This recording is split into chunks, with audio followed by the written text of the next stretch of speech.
sixth NBA championship. Tying run at second, 2 out. Palmero over the head of Jenks. Uribe charges, throws, out!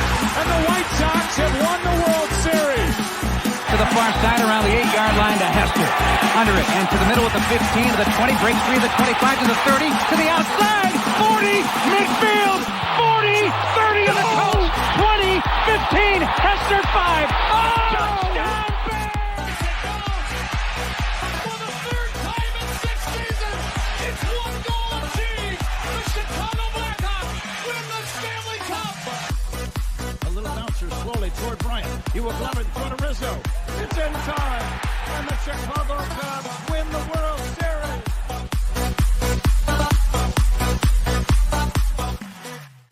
What up, what up, what up? Welcome to Shawn and Maya in the morning on this House Music Monday, Mexican Independence Day edition.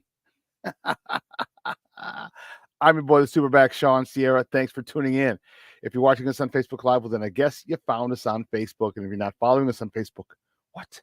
Come on, go to Facebook, type in Sports Zone Chicago, click the like button, and now you're following Sports Zone Chicago. Simple. But wait, there's more. Go to the show's page, go to Shawn and Maya in the morning, like that page as well. So not only will you be following Sports Zone Chicago, but you'll also be following Shawn and Maya as well. If you're watching us on our YouTube channel, excellent. And if you're not subscribed to our YouTube channel, for real, come on. Come on now. Go to YouTube, type in Sports Zone Chicago, click the subscribe button, but also click the bell. That's the little notification button that's next to it, and that'll let you know anytime a show from Sports Zone Chicago is going live. Get it? Got it? Good. You're watching this on our Roku channel. Oh, I'm sorry, not even Roku. Let me back that up a little. If you're watching this on our mobile app, come on, man. Please don't tell me you didn't know we had a mobile app. So do me a favor. If you didn't know, now you know. Go wherever you get your apps from, whether it's iTunes or Google Play or Amazon or Walmart or Kmart or 7-Eleven or Zayre, Zemsky, Macy's, Montgomery Ward, Woolworth, Weebles, Gold Blast, wherever you get them from. You go there, you type in Sports Zone Chicago, you download it. You take us with you on the go, so not only do you get Shawn and Maya in the morning 3 days a week, not only do you get our other live shows throughout the week, and not only are they archived there like they are on Facebook and YouTube, but I'll tell you what, we give you a slew, and I mean a slew of articles, thanks to my man Clarence, Council the Third. Big up to Clarence for keeping your abreast of all articles Chicago sports related. If you're watching this on our Roku channel, I like that kind of party, baby. Listen, if you don't know, you better ask somebody. Sports Zone Chicago, we have our own Roku channel. So if you have a Roku television in the house, do us a favor and download Sports Zone Chicago's channel to your TV. Put it there next to the big boys, next to Netflix, Hulu, HBO Max, Prime, Apple, Disney, Paramount Plus, Stars, which Stars, by the way, was awesome.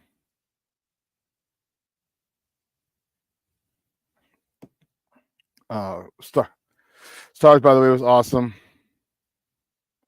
I'm telling you, I was fired up with power, but I digress. But download Sports Zone Chicago's channel right there on your big TV. Watch it on the big screen. Hell, run the big screen, right, Mickey Ficky now. You can also tweet the show. You can tweet us at Sports Zone Shy, that's CHI at Sports Zone Shy. Now, if you want to follow me, just me personally online, you want to know what I did? Well, let me tell you what I did. I made a nice and easy for you folks. Nice and easy. One handle for Facebook, Twitter, Instagram, Snapchat, and TikTok. All one handle at the Shawn Sierra. Guys, if you want to follow my lovely co-host, Maya Kai, you can follow her on Facebook and Twitter at the Sports Chica. If you want to follow her on Instagram, follow her at Maya_Kai. It's MAYA_AKAI.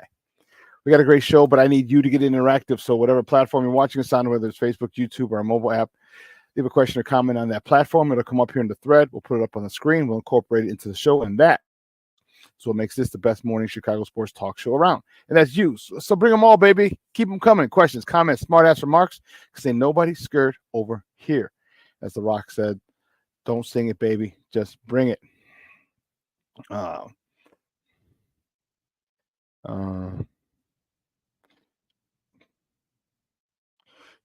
this is crazy.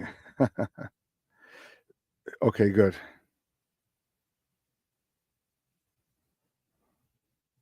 Yeah, this is crazy. Okay, good. We got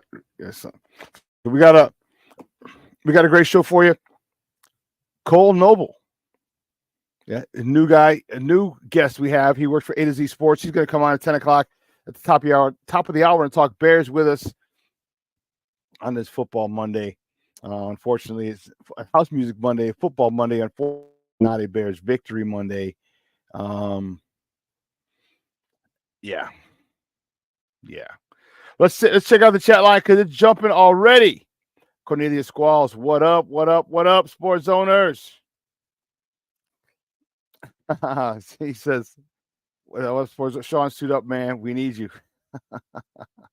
I'm not running behind that offensive line. I ain't running behind that offensive line. You crazy as hell. Armando Emeterio Lara Jr., my man. Junior's in the house. What's up, Papa? Good morning. Kevin Scott is in the house. Good morning. Black Diamond is in the house. You're in the house early, Papa. He says, yo, top of the morning. Who did I say? Who did I say is the X factor this offseason when it all started? Well, give them an F. You think so? I will talk about that because I did say who I was just talking to Steve-O about it, my producer. I said the most important acquisition this offseason was Shane Waldron. Okay. Well, he's having some problems right now, and I'm not liking what he's doing. But I digress. So my question is there an issue? Is there an issue between him and Chris Morgan, the offensive line coach? Now, mind you, he's the only person on the offensive staff that was retained. And when you're an offensive coordinator, you want to bring in your own people. Okay?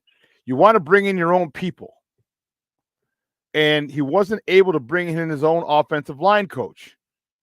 The Bears retained Chris Morgan and said, Shane, you're stuck with him because he's staying. Is there an issue there? Is there an issue there because the things that the Bears were getting beat on yesterday were high school stuff, high school mistakes at that level, twists. For the life of me, I don't understand. If you're a guy and you're inside and he crosses your face, you don't think someone else is coming back into that zone, especially if you're a center or a guard. If you're a guard and a guy crosses your face or heads outside into your tackle. If he's outside, he goes into your tackle, guess what? There's someone else coming in that middle zone, in that B gap. I don't understand this befuddlement from an offensive line. There's got to be more to the story than this.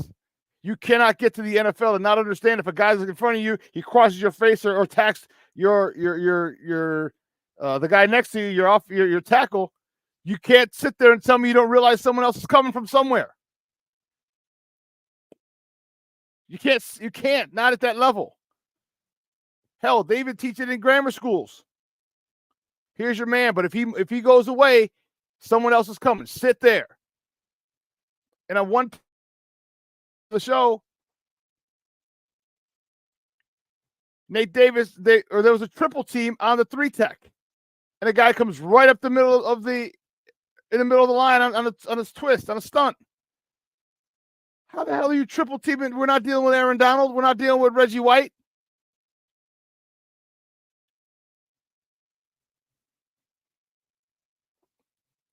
If there's a double team already, this was on Coleman Shelton, I think.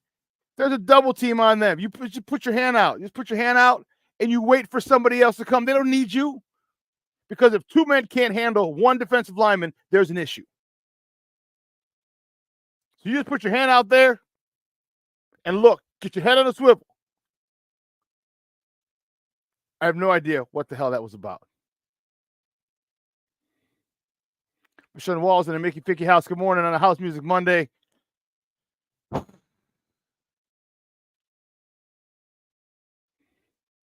Jay Grizz in the house. What up, Papa?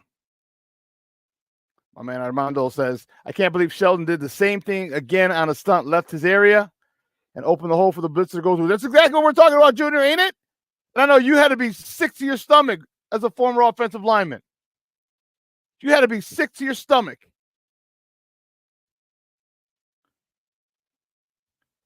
Man.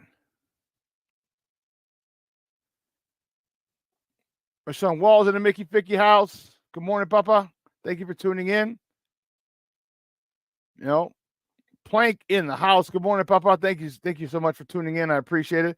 Levette Lee's in the house on this House Music Monday. Good morning, Mama. Thank you for tuning in. I appreciate it. I think I said hi to you, Kevin Scott, but if I didn't, good morning. And if I did, you got it twice today. Good morning, Kevin. Thanks for tuning in.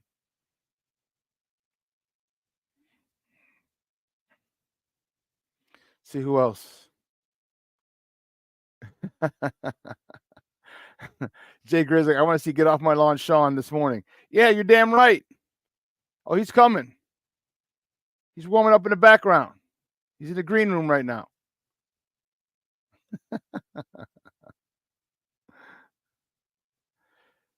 King Booker World checking in. Good morning, Papa. Thank you for tuning in. He says, salute, chat, and Shawn. I don't know, ML. Learned a long time ago. Oh, I think it's I learned a long time ago not to let the Bears blank out my mood. It's ridiculous. If the Bears O-line was just okay, the Bears went 24 to 27 to 19 last night. Yeah. Oh, my goodness.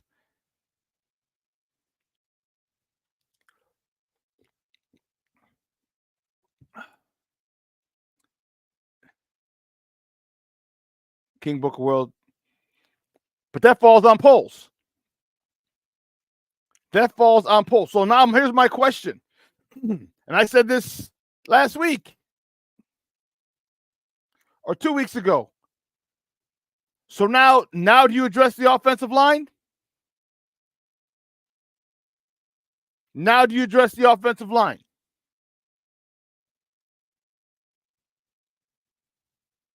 Because, everybody's complaining. Well, the offensive line's bad. That's why Caleb looked bad. Offensive line is bad. They're letting one through. But wait a minute, all you people. The guy you wanted, right? It sounds very similar to the excuses we had, what we were saying last year about his predecessor. But it wasn't good enough last year, but now it's good enough. He's got people talking out of both sides of their mouth. My man Luis Mejia in the house. Good morning, Papa. Boricua's in the house, baby. Boricua, my man Luis. Jay Grizz, you're right. The Redskins found a way to win with their new quarterback, their QB1. Ant Moss in the house. Good morning, baby. How you doing?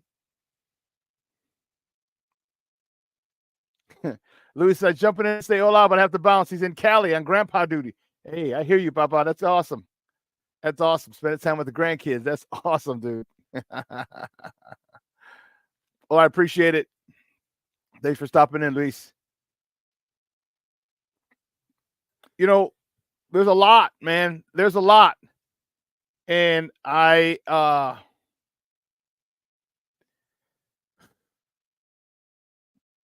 a lot to digest. All right. It goes back to when Ryan Poles decided not to bring back, oh goodness, James Daniels. Was it Daniels, the offensive guard from Iowa? Remember the dude who locked up Aaron Rodgers or Aaron Donald?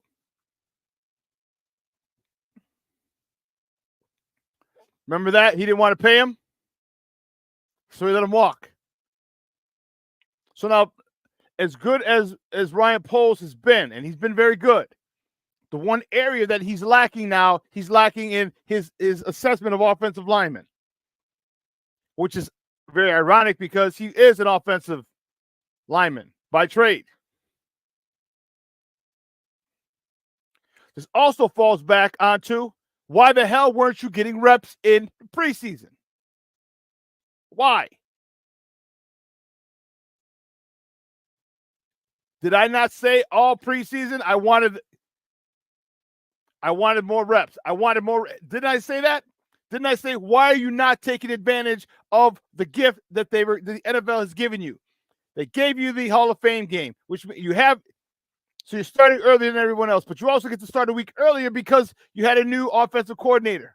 Oh, no, No, they didn't do that. That's only a head coach. But you're still starting earlier due to the fact that you're in the Hall of Fame game. So you start practicing earlier. You've already started implementing and installing the system with him before he was even drafted. So then why not get him live reps? Why not get him live reps in the Hall of Fame game? Remember, I said, I don't give a damn if it's just to come out, you turn around, hand the ball off 3 times, and if it's 3 and out for that Hall of Fame game, good. 3 and out, you're done. Get him acclimated to the game. I would have said leave him in for the whole first quarter. I remember me saying that.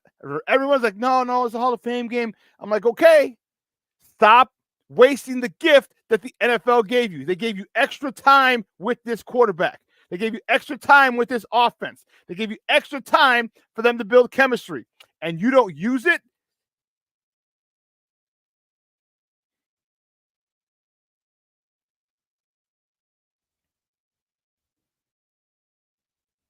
Kevin Scott, he says, all of this should have been resolved in training camp. How in the hell did this O-line not get the necessary reps? Bingo. Remember I said, once you get the offensive line, that's it. You set your offensive line. I get it. You're fighting in camp. But you should have said, here's the deal. Here's my starting offensive line going into camp. You guys are doing everything together. You're getting all the number 1 reps together.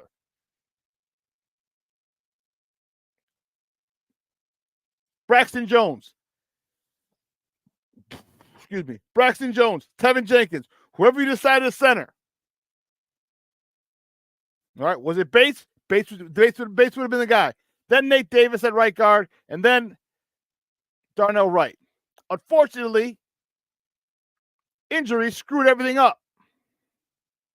Unfortunately, because then you had to put Bates in at guard, so you had to put Shelton at center. Now Bates is out.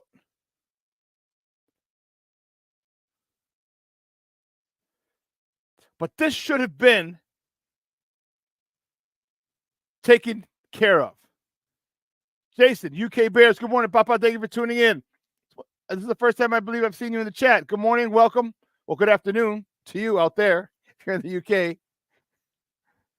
But thank you for checking in, Papa. I appreciate it.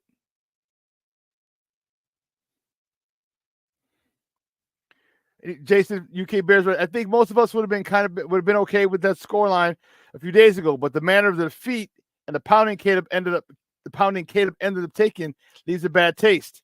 Yeah. 11 hits, 7 sacks. 11 hits, 7 sacks.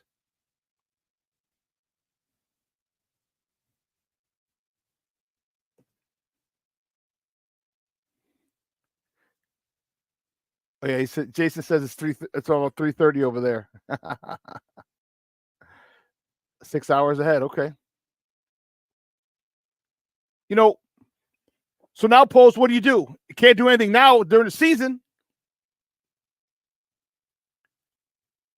But why? And here's the thing. Here's what they did. What happened yesterday is what's going to happen next week in Indianapolis. They're going to blitz the hell out of Caleb Williams.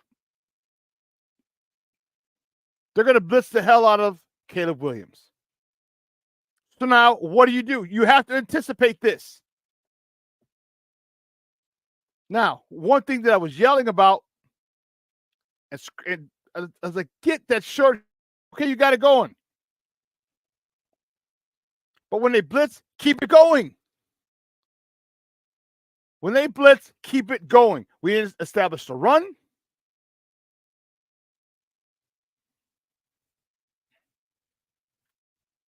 We didn't establish the run. That was huge because they were blocking. They covered up pretty much 5 guys. I'm like, okay, perfect. 5 guys, bring in an extra tight end, put the tight end in motion because Kari Blessingame was out because his hand and his knee were injured. So he wasn't active. So you bring a tight end in and you run downhill.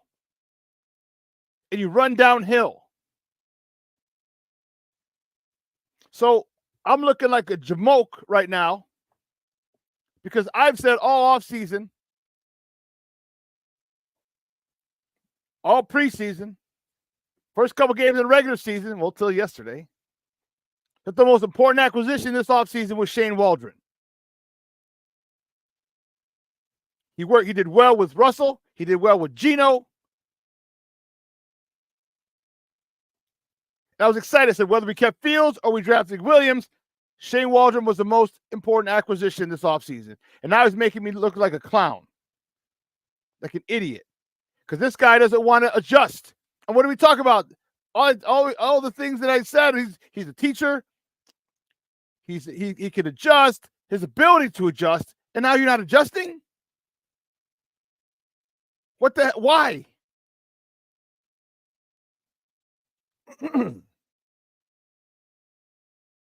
Why? Why are you not adjusting? Why are you running? You have the strength of this defense was the edges. Danielle Hunter, Will Anderson. So why are you running outside zone? Why are you running jet sweeps? Why are you running the hell outside when that's the strength of that defense? Why aren't you staying in the middle? Why aren't you staying in the middle? You see what they're doing. They're covering up five. They got 5 guys coming. Good. Bring a tight end in the backfield as a lead blocker, and let's run downhill. Hat on a hat right in front of us, man in front of you. Take your man, fullback or lead blocker, take out the backer, and let's get off to the races. And then when we do that, and they start cheating because we start hurting them, then you pull it, and now you hit the slant to DJ. Now you hit the slant to Rome. Don't worry, Rome. I'll get to you in a second. That play calling was horrible. How do you – and then Chris Morgan. Now, I don't know if you're pissed, but you should be. Because sometimes I get it as a coach. Believe you me, I've coached for a long time. And you work on shit in practice, and the game time, they don't do what the hell you worked on. You're like, wait, I didn't do that this week at all. We didn't work on it that way, but you're doing it out there. So I get it, Chris, but this got to stop. You got to say, hey, what the hell are you looking at? Colton Shelton's got to go. Lord have mercy. Again, Ryan Poles. Why did you draft the center? Remember, I kept begging for people to draft the center. Get a center. Get a center. John Michael JMJ, the kid from Oregon. You had the Schmitz kid. You had the kid from Georgia. You had about 4 good centers.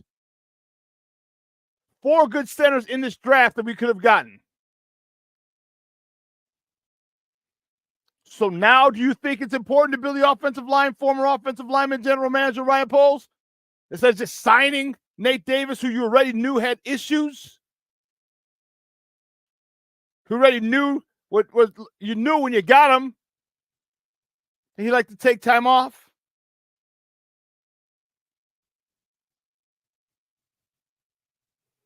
Jay Grizz, you're right. Swift ain't no downhill run. No, he's not. Khalil Herbert is. Khalil Herbert is a good zone runner, one plant and go. And when he goes, he goes. So what the issue is with him, I don't know. I'm glad he got the tutty yesterday, though. Glad he got the tutty.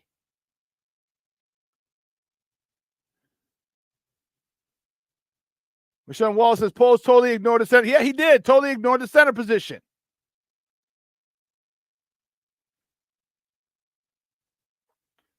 Tevinjenkins played like crap, too. Except when they wanted to run the ball downhill, which was like 3 or 4 plays.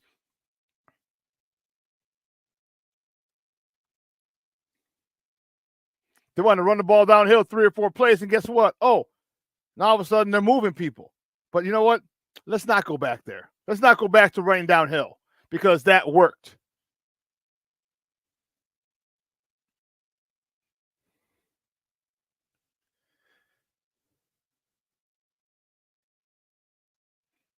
Jay Grizz said, how about signing Henry or Saquon? No, it didn't matter who you signed. You didn't fix the problem. The problem is the offensive line. That's the problem. You could have had Derrick Henry needs an offensive line to get going.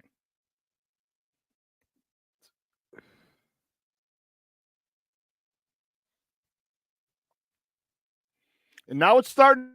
Now you're starting to reap what you sow. And I get it. I understand. You drafted Kyler Gordon. You drafted Jaquan Brisker. All right? You traded for those linebackers. But where's the offensive line? Don't just go get it in free agency because Nate Davis isn't it. 3 years, $30 million.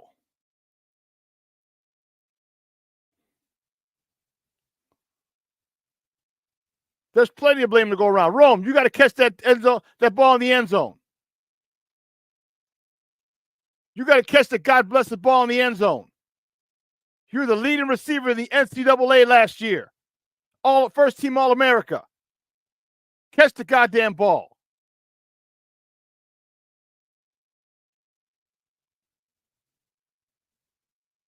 Caleb, stop running around back there.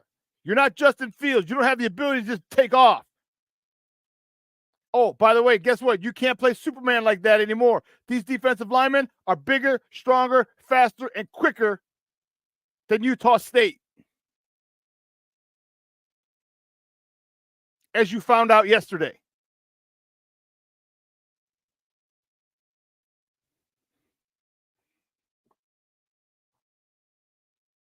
There's blame to go around everywhere. DJ Moore, man, I don't know if you saw his body language. My man was pissed. Caleb had some horrible throws. Horrible throws. Overshot receivers, underthrew DJ Moore. On that deep route, and I know there's a safety coming over, then you got to put that on the line. He put it up. He underthrew it. He underthrows it. The DB intercepts it. Come on, man.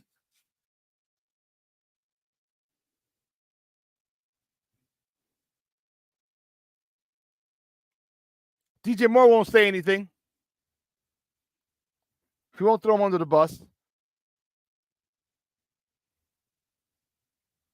But I bet he'll be like, man, I wish I had that dude back from last year. He got me the ball. It's only game 2. All right, so believe me, the sky isn't falling. I'm not saying the season's over, pack it in. No. I'm saying there's work that needs to be done. But the issue I have is, what did I say before? There's nothing you can learn from losing that you can't learn from almost losing. And the Bears should have had that game yesterday. The Texans literally gave it to us on a silver platter, said just take it. With the 7 sacks, with the 11 quarterback hits, with the 2 interceptions, we still had a chance to win the game because of our defense. And the defense almost won the game for us. With Kyler Gordon with that almost pick 6. That would have been some shit, wouldn't it? If Kyler Gordon makes that play, intercepts that ball, takes it to the house, and we win 20-19 because of that.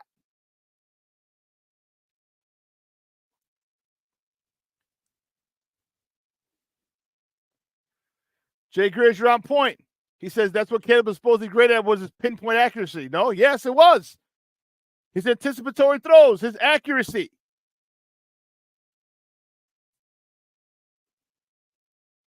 All these things you're talking about, and now he looks like crap. But then you're going to throw the offensive line. But then that excuse wasn't good enough for his predecessor. But now it has to be good enough for him because you people who wanted it say it is. Come on now. I don't hear a lot of you guys chirping now.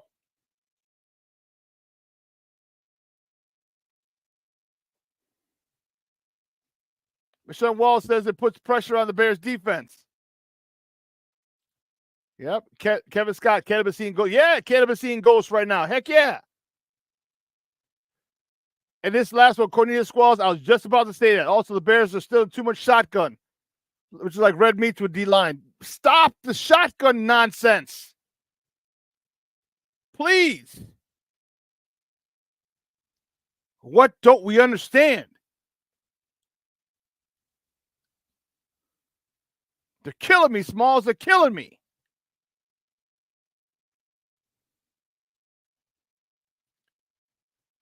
Shane Waldron, last point before we got to take a break. Why the hell are you not running the ball, getting the ball out of under center, after the fight on the sideline. Junior asked me why he didn't get a punch though, because that was why he didn't get a flag when he punched the guy, because there was no flag on the play. Is what they said. They didn't see the punch. There's too many people around. They didn't see the punch, so you can't say, "Oh well." Once I look at the replay, I can't. They said they couldn't throw a flag. They said it'll be handled by New York, so he'll get a fine this week for the punch.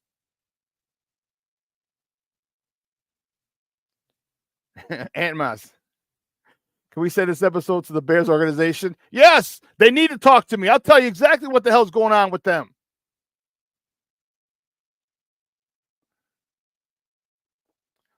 My question is Shane Waldron. After that fight on the sideline, why did you not? And I ask you, I implore you, why did you not come out and smack him in a God-blessed mouth? Said, oh, you want to get tough? Boom, let's go. We're going 13 personnel. We'll go 2 tight ends. We'll have a tight end in the backfield, or we'll go 21 personnel or 12 personnel. 2 wide receivers, 2 tight ends. One of the tight ends is a lead blocker, and we're coming downhill. We're going to punch you in the mouth. After you just punched our player who's on the sideline for no reason, it wasn't even in the play, said nothing to you, was just standing there when you got up and you just hit him, punched him. That was a chance to establish dominance. That was a chance to make it physical, to return the favor. That was a chance. And you blew it. The question that I asked before, the question that I've asked repeatedly is, what is the identity of this team? What is the identity of this team?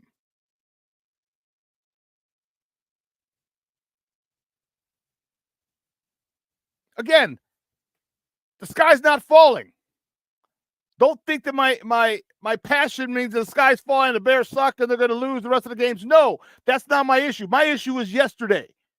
I'm not talking about later in the season because we'll get to that later in the show.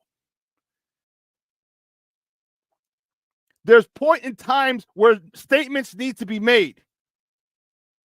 After a fight is when on your sideline, where someone comes in on your sideline, punches your own guy in the face, and you don't say, oh, okay, how about we isolate that dude? Fullback, you find him and you blow him up. Tight end, you find him, you blow him up. That pissed me off. Because every team that I played on or coached on, but any team that I played on, they know that dude's number. Let's go get him. Junior, in this chat, would we not have singled him out? Would we not have put Tony Bell on him? Will we not? Oh, we are isolating that son of a gun, and we are going to come at him. We'll tell him we're coming at him.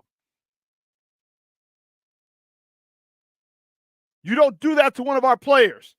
And that's the problem with the NFL. So soft nowadays. Oh, you do that on our sideline to our player? We got you.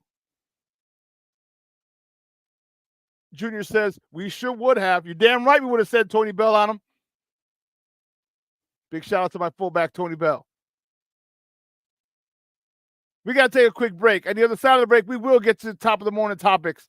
So don't go anywhere, folks. Keep it locked right here. Shawn and Maya in the morning on Sports Zone Chicago.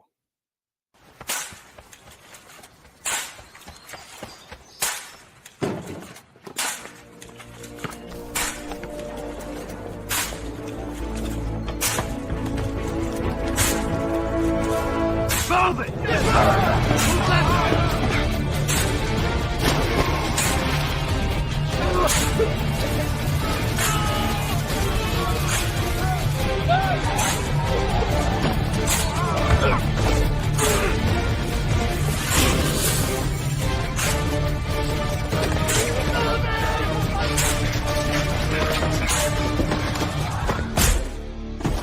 Many will hear the calling. Few will earn the title. United States Marine. The few, the proud, the Marines. Hey, it's your boy, the SuperBack, Shawn Sierra, and be sure to follow Sports Zone Chicago on all social media platforms, on Facebook, Instagram, and our Roku channel. You can find us at Sports Zone Chicago, and on Twitter, we are at Sports Zone Shy. Also, be sure to download our mobile app so you can take Sports Zone Chicago with you on the go.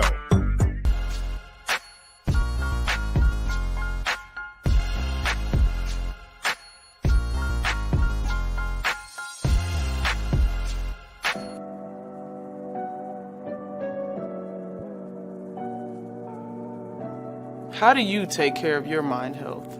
For my mental health, I meditate in the mornings. I have my dogs.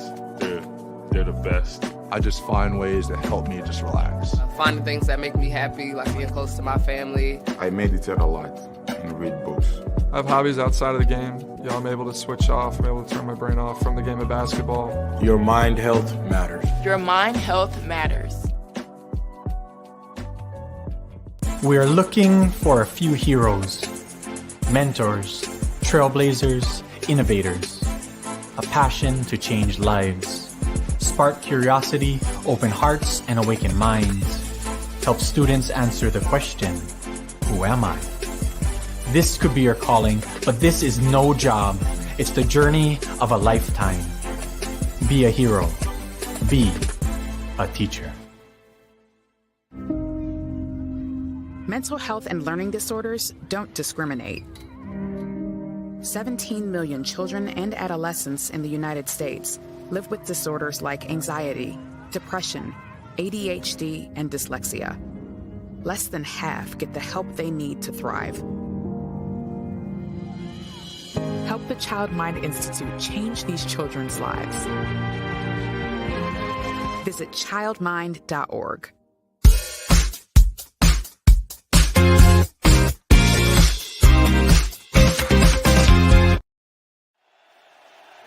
For Caleb. Texans bring four. Williams throws. It is caught on the sideline. Let's see. Rule the catch to 35 by DeAndre Carter and a first down for Chicago. Little tempo to the 35. Quickly out. Carter makes a man miss down the sideline. Call the defense. Brings five here. Williams gets it out and gets it complete to DeAndre Swift. Swift the back, 3rd and 2. Fake to him. Slant is caught. First down for DJ Moore. And Santos straight away knocks it through. Welcome back to Shawn and Maya in the morning on Sports Zone Chicago. Those clips courtesy of NBC, as the game was on NBC last night. Sunday Night Football. Bears fall to the Texans. Well, let's get right to it, guys. You know how we do the first segment of every show. It's called Top of the Morning. It won't come just when you want it.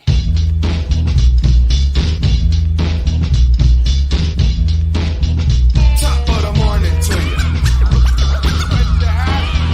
Top of the morning to you. Top of the morning to you. Yeah, baby. The first top of the morning topic. You know where we're going. All right. You know where we're going. This one. Boy, is it frustrating. Very frustrating. Bears. Chicago Bears lose to the Houston Texans yesterday, 19-13 down in Houston in H-Town. Caleb Williams, rough day, 23 of 37, 174 yards, 2 picks with a 51.0 quarterback rating. He also carried the ball for 5 times for 44 yards. DeAndre Swift, 14 carries, 18 yards with a wonderful 1.3 yards per carry average. Wonderful. Khalil Herbert, 2 carries for 3 yards and a touchdown. DJ Moore, you saw in the highlights, 6 catches, 53 yards.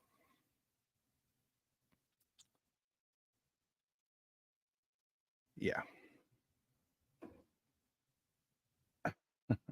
We'll talk about that. We'll talk about that more. Moving on, the next top of the morning topic. Let me tell you something. I'm fired up, baby. I'm fired up. My White Sox, yay, yay.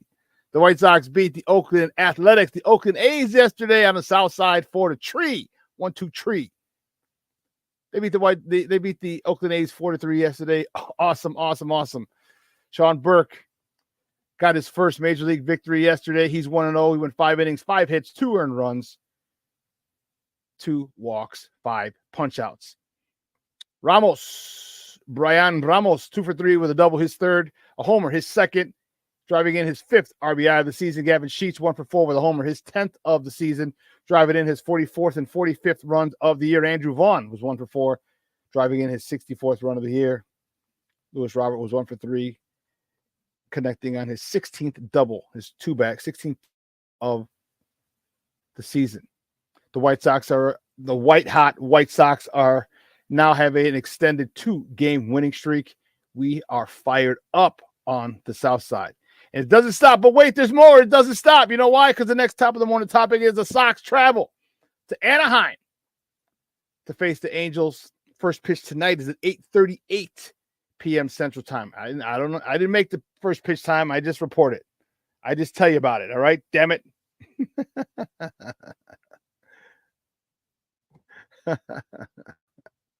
8:38 Central Time. You can catch that game on NBC Sports Chicago or listen to it on their flagship station, AM 1000. The probables for tonight's game, Jonathan Cannon. For the White Sox, he's 3-10 with a 4.56 ERA going up against Reed Detmers, who's 4-6 with a 5.64 ERA. Keep it going, boys. Keep it going. The next top of the morning topic. All right.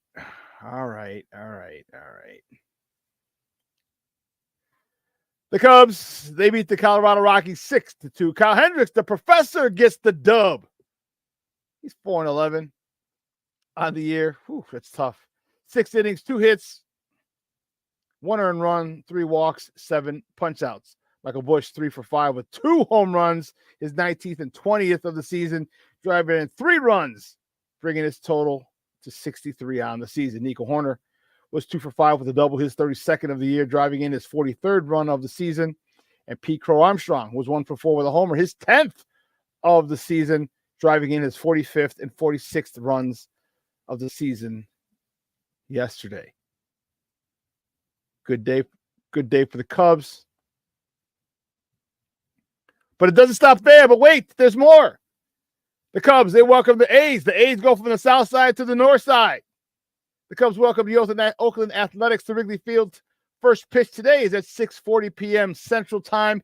You can catch that game on the Marquee Network or listen to it on their flagship station, 670 a.m.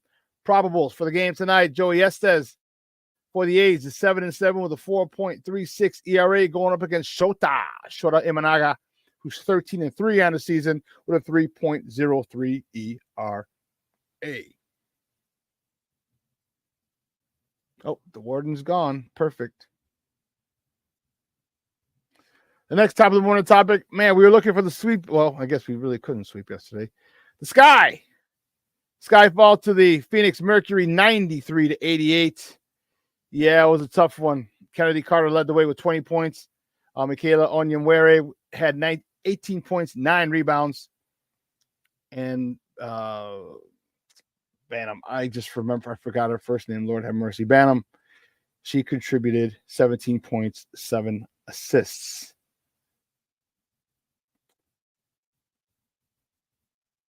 Missing Angel Reese is huge. You know why?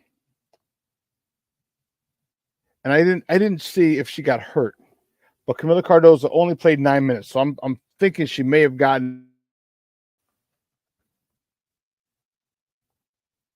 because her stat line was pathetic if she didn't get injured. All right, her stat line was pathetic. Camila Cardozo, she had 2 points, 3 rebounds in 9 minutes. She was 1 for 1, so that's why I'm thinking she got hurt. I didn't get a chance to look at this. I was working more on the Bears stuff. Yeah, that's what it was.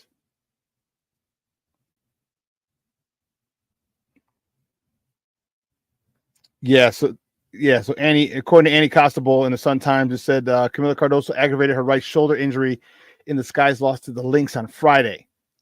All right, if you remember, she set out the beginning of the year. She only played 9 minutes, had 2 points, 3 rebounds. She was held out of the second half because of pain in her shoulder. So yeah, that's what Camila Cardoso. So, but where was Isabel Harrison? All right, 10 points, 8 rebounds. All right, here's a chance where people like Isabel Harrison need to step up. 10 and 8's nice, but we need more. Dana Evans, 13-2, 13-2-5, 5 helpers. All right. They fall short to the Mercury again, 93-88.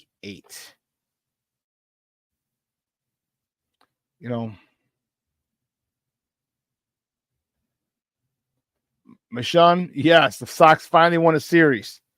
Beautiful. Beautiful. We are on a roll. Okay. Kevin, you put in the chat. Cardoso hurt his shoulder in the first quarter. Yes, thank you. King Booker World said my future ex-wife got hurt. You're a fool. Jason from the UK, the Booker. Hey, she's going to be your ex-wife after she's my ex-wife. Hope you're okay being a stepdaddy because we're going to have some kids. Man, at 6'7", she's 6'7"? Man, we're having some Derrick Henrys and one of the kids can block for the other kid. Let me tell you something, Michelle, I go back to this one. Yes, it's been months, where they say April, May, since the first time they won a series. Unbelievable. Unbelievable. Brian Sandelow with a nice article in the Chicago Sun-Times today. Make sure you go check that out. Brian Sandelow, the second sentence in his article, it says, here's the first one. It says, for at least a few hours, the White Sox don't have to think about their march to infamy. This sentence. By beating the Athletics 4-3 on Sunday, the Sox won a series for the first time since June 28th through the 30th against the Rockies. They won consecutive games for the first time since a three-game run, June 27th, 28th, and 29th.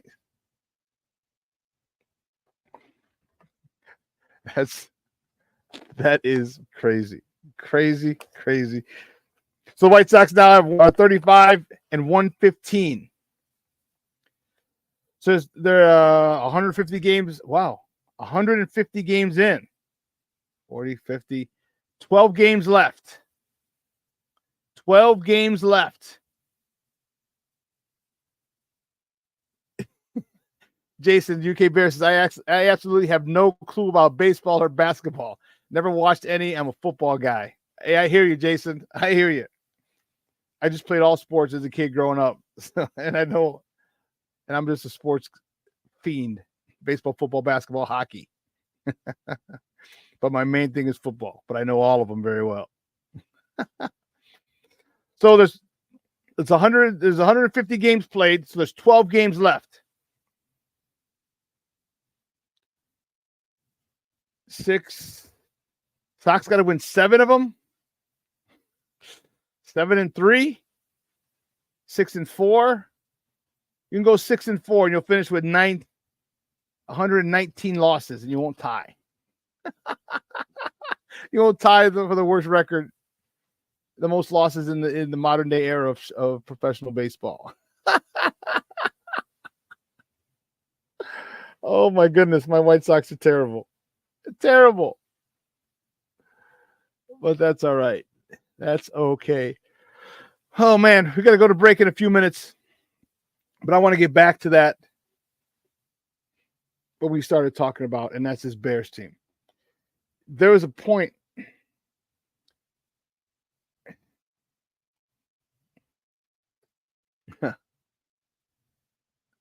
Jason said, that's a lot of games. How long is the season? Well, the season is not just the season. So they report, pitchers and catchers report at the end of February, Jason.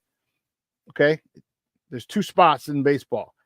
They have it in Florida in and around Tampa. They moved everybody from all over Florida in and around Tampa, and the other half or so are in and around Phoenix, Arizona. So pitchers and catchers report the last week and a half or so of February. March is when they have spring training. Okay. April is when they start playing games. Usually like March 30th, 31st, and then April, whatever. But usually April 1st. You got April, May, June, July, August, September. Okay. Then you got the playoffs. So it'll go, and I'm not sure if the World Series is going to go into November again. But so you're talking about from late February, beginning of March to October, November is their season. But playoffs and World Series included. So it is a long season. King Booker World says, no, they have to be the best at being horrible. I hear you. I just don't want that infamy because I was kidding, but I don't. I really don't. I don't need them. And plus, I don't want, just finish. We can finish at 119 and we're good. It's still not the worst record. But they're bad. They're horrible. And unfortunately, I was at the game on Friday. Oh man. Jason says, thanks. Thanks for the info. I learned something. No problem, Papa. I was at the game Friday because it was Hispanic Heritage Night. As you see, I'm wearing my Mexican hat, baseball hat from the World Baseball Classic. All right, I'm wearing my shirt from St. Rita High School. They have the Mexican flag in there, honoring Mexican heritage. For those of you who don't know, I am Mexican, half black, and I am proud of both cultures that make up the SuperBack. So if you're in and around Chicago this weekend, man, it was crazy. I hope you weren't on Pulaski anywhere. They were driving with their flags out. They had El Grito Fest downtown. They had the Mexican a Hispanic fest downtown because they thought if they had the fest down there, that it would stop people from driving downtown with the flags and causing crazy traffic like it did the last couple of years. Yeah, that didn't work. I'm like, who thought of this? So you're going to bring more Mexicans and Hispanics downtown to the Grant Park for the Grito Fest. Okay? And you don't think more people are going to come and cruise? What? Come on now. All right, see, Jay Grizz, it was all fun and dandy. So now, see, I don't even know if I can rock with you anymore, Jay Grizz. I don't even know if I can rock with you, Papa. I don't even know. I don't even know. King Booker World said, I live in Logan Square. It was nuts. If it was nuts in Logan Square, that's on the north side, people. Man, you should have seen Pulaski on the south side. I made the mistake of getting caught in that. I had to get off and go down 47th. Man, that was insane. I was stuck on the off ramp on I-55 on Pulaski. For those of you who live in Chicago and know, I was stuck on the off ramp for a half hour, right in the middle. Couldn't go anywhere for a half hour, 30 minutes. I was stuck because the intersection at the top was gridlocked. It was gridlocked. Everybody had their flags out, and I finally got to 47th. About 40 minutes later, because it took me about 10 minutes to go, half a mile? I got to 47, hung right on 47, went to Cicero, like I'm out. Oh, man. Love you. It's all love, Jay Grizz. I get you. So, yeah. So if you're out, man, Mexican Spice House, man, we were going crazy over the weekend. Crazy with the flags and the hood thing. People hanging out cars and blasting music. We're just proud of our heritage. That's all. So, great weekend. Great. I'll talk about it later as we close out the show. We got to take a quick break because on the other side of the break, we're going to welcome Cole Noble. He's new to the program. He works for A to Z Sports. We're going to talk to him about the game yesterday. So, King Booker World said, took me 15 minutes to get from Fullerton to Springfield, Fullerton to Hamlin. That's literally like a block, for those of you who don't know. Actually, that's two city. It's one city block.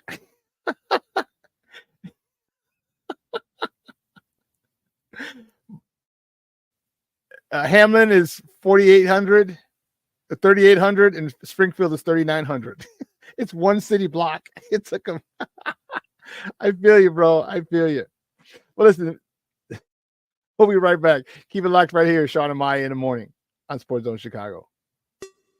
Hey, it's your boy, the SuperBack, Shawn Sierra, and be sure to follow Sports Zone Chicago on all social media platforms, on Facebook, Instagram, and our Roku channel. You can find us at Sports Zone Chicago, and on Twitter, we are at Sports Zone Shy. Also, be sure to download our mobile app so you can take Sports Zone Chicago with you on the go. Time out. How are you feeling right now? Happy? Excited? Angry? Overwhelmed? One of the best things you can do for your mind health is to name what you're feeling. It can sharpen your awareness and help you talk about your feelings with someone you trust. Here are 3 questions to ask yourself. Where are your thoughts right now? In the past, the present, the future? Do you notice any sensations in your body? Is your heart beating fast? Is there a flutter in your stomach? Or are you fully relaxed? What do you need right now? Time with others? Time to yourself? Remember, there's power in this awareness. So find ways to identify what you're feeling today.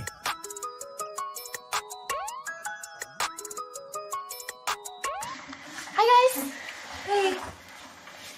Hi, Megan. Hey, Jessica. Megan, you're a tramp. Brian Fitch told me you guys made out. Everybody knows. He said your breath smells like garbage. And he almost puked. He says you're the most desperate girl he knows, besides your mom. How many boyfriends does she have anyway? Lots? Your makeup makes you look like a clown. That zit is huge, zit face. Ugly.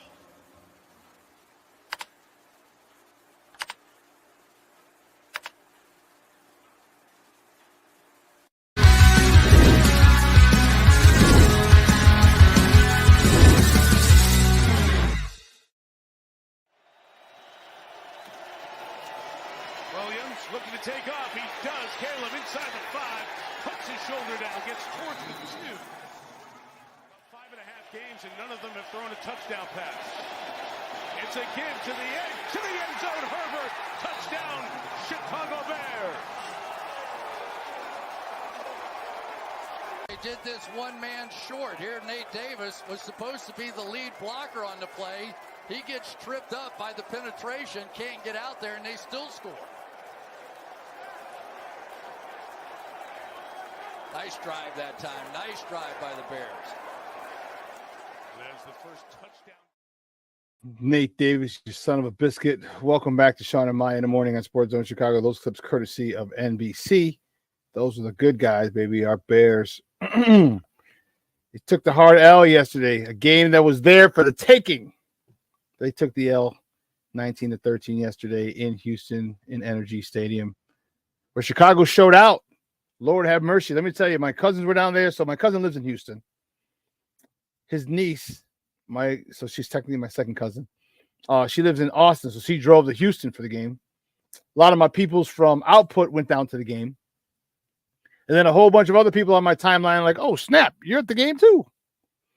Excuse me. Chicago showed up and showed out yesterday over the weekend in Houston. So tough loss. If you heard Let's Go Bears toward the end of the game, I was like, whoa, they were rolling deep. And I liked it. I liked it a lot. King Booker World. I said F it and started honking my horn too. That's awesome. King Book of World, that is awesome. Roberto Ramirez checking in. Good morning, Papa. How are you? Thank you for tuning in. He's like, dude, Nate Davis and Sheldon suck. Yeah. End of discussion. Yes, they suck. Cornelius Call says Nate pulled a speed bump Charlie on that move on that one. Dude, he didn't. Don't even get me started on Nate Davis. Please don't even get me started on him. He's well. My guest today, first guest today, is he works for A to Z Sports. He covers the Bears for A to Z Sports, and it's his first time. So make sure we welcome him in. You can follow him on Twitter at that's your. I put that. I put your email address on there instead of your Twitter handle. Oh, snap. You can find him on Twitter at A2Z_slaw. Well, I'll ask him what slaw means. All right. Guys, welcome for the first time to Shawn and Maya, Cole Noble. Cole, what's up, buddy? How are you? Shawn, how's it going? Great to be here. It's a pretty bittersweet morning. Tough loss last night, but like you said, the fans showed out last night. The offense didn't, but the fans definitely were in full force at Houston. Yeah, I was not happy with the offense. You know what? I'm eating a lot of crow right about now because one of the things that I said the entire offseason that the most important acquisition this offseason was Shane Waldron. To me, it didn't matter if you kept Justin or if you drafted Caleb. The most important guy was going to be the guys calling the plays, developing the quarterback, because obviously developing the quarterback is the most important thing in pro sports. Well, with the game that he called yesterday made me look like a fool, and I'm not happy with it. Give me your thoughts overall on, just first on the game, generally speaking.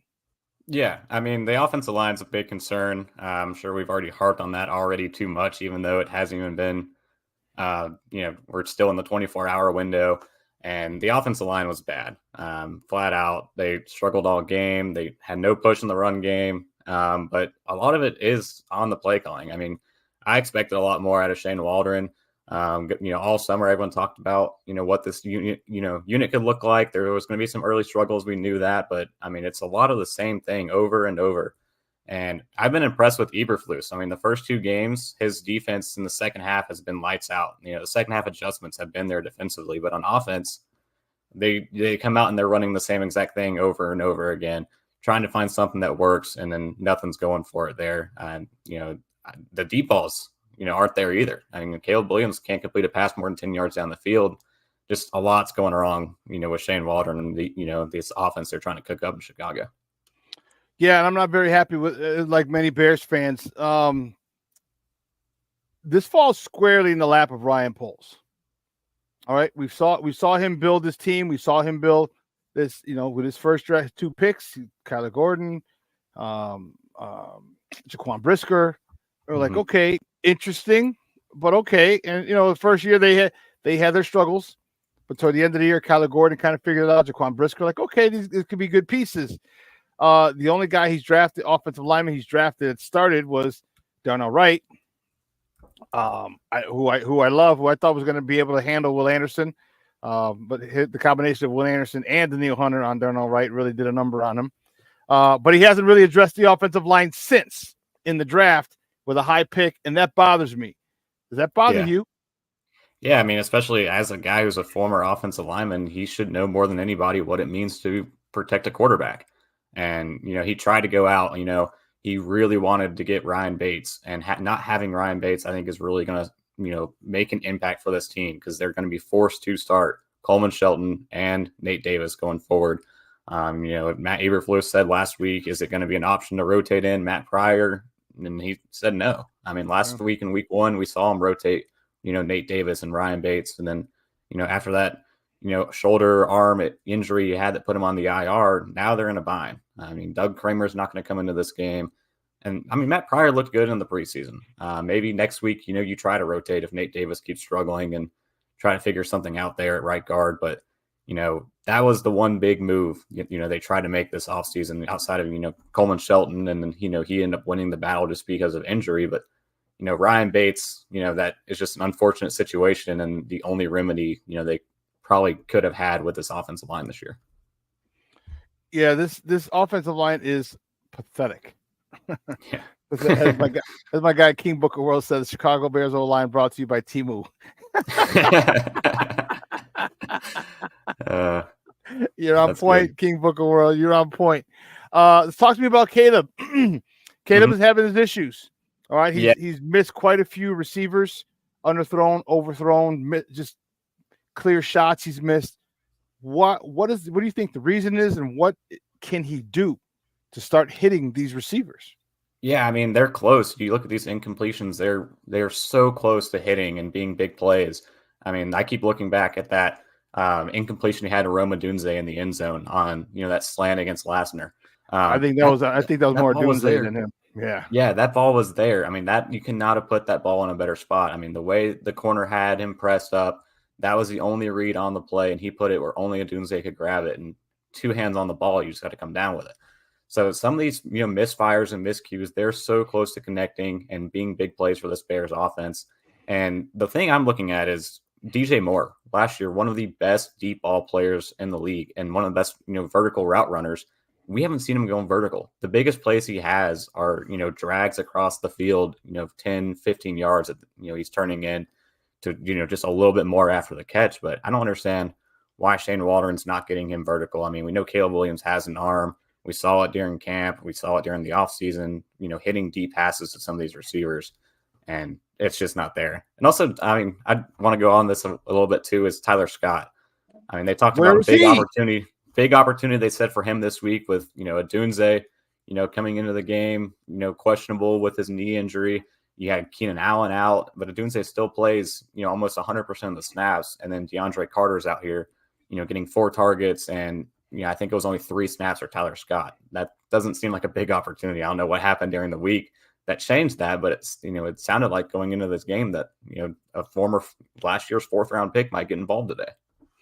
Yeah. And guys, we're joined by Cole Noble from A to Z Sports, talking Bears football here on Shawn and Maya in the morning on Sports Zone Chicago. That was another thing that I thought about. I was like, wait a minute, we saw no Tyler Scott. And I would have liked to have taken a shot deep. And I understand he was under pressure almost all the time, but there were plenty of times that he stepped up through the pressure, stepped up through, climbed the pocket and bought more time.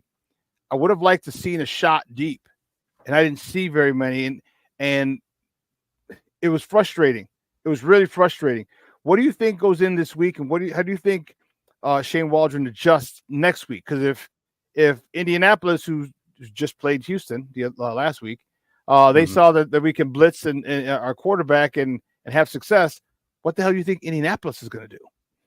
Yeah, I mean, they're going to send the stunts. I mean, Coleman Shelton and Ryan Bates Nate Davis, Coleman Shelton and Nate Davis cannot pick up a stunt. I mean, they're hitting them with the stunts, they're blitzing, and it's not just the O-line. Matt Eberflus talked about it last night. The tight ends aren't getting, the chips on the edges. The running backs aren't picking up, the blitzing linebackers as well. But with the Colts, I mean, we saw Green Bay on Sunday run all over them in the first half. The secret to this team, they have to get the run game going. I don't know if that's going to be DeAndre Swift. I don't know if that's going to be Khalil Herbert, or if they get Roschon Johnson involved. They need to do something and switch something to get the run game going, because that's going to help everything else open up. And the offensive line, they have to get some kind of a push up front as well. And I mean, 4 of these guys up front played with Khalil Herbert and Roschon Johnson last year. Both guys still averaged 4 yards a carry. Maybe you start sprinkling them in a lot more and, stop using DeAndre Swift 85% of the time on offense, or whatever the number was yesterday. Maybe that helps against that Colts defense. Yeah, that's a little bothersome. I liked, DeAndre Swift I like the signing, but right now it's not bearing any fruit. Give me your thoughts, and this just came across to me this morning when I started the show. Could there be an issue between Shane Waldron and Chris Morgan? Because Chris Morgan was basically force-fed him to Shane Waldron. Like, this is your offensive line coach. As an offensive coordinator, you want to bring in your people, your receivers coach, your O-line coach, your running backs coach, your tight ends coach. You bring in your people. He didn't have that luxury. And now we're having a big problem with this offensive line. And literally on high school bullshit. They're not coming in some exotic stunts. This is literally ET stunts, TE stunts, and centers can't pick it up. Guards can't pick it up. Do you think there could be something going something going on, or there's an issue or a rift between Shane Waldron and Chris Morgan? Yeah, I mean, that's a good point. I don't know. It might be a little too early to be saying like there's disconnects with the coaching staff and everything until this issue, I mean, if it persists week after week after week, then you might start seeing something on the sidelines, between the coaching staff and whatnot. But right now, it seems like they have a cohesive group. They want, everyone in house wants to get things figured out going forward. It's just whether or not they can put all the tools on the table and get it done. I mean, the tools are there. They just got to do something and work with it. But yeah, I mean, Shane Waldron he had to come in, like you said, and have the staff already pretty much mostly in place and the guys he was having to work with. And one thing with Shane Waldron too is it seems like he's using a lot of the guys he's liked as well. I mean, we did see Cole Kmet get a lot more snap counts and usage this time out of Gerald Everett. Thank goodness. But Travis Homer also getting a lot of work out of the backfield was pretty alarming to see yesterday, seeing him on the field as much as he was on offense. Yeah, and I was wondering when I saw Travis Homer a couple times, and he had a couple carries. I remember because he got thrown down like a rag doll. Yeah. I'm like, why not Roschon Johnson?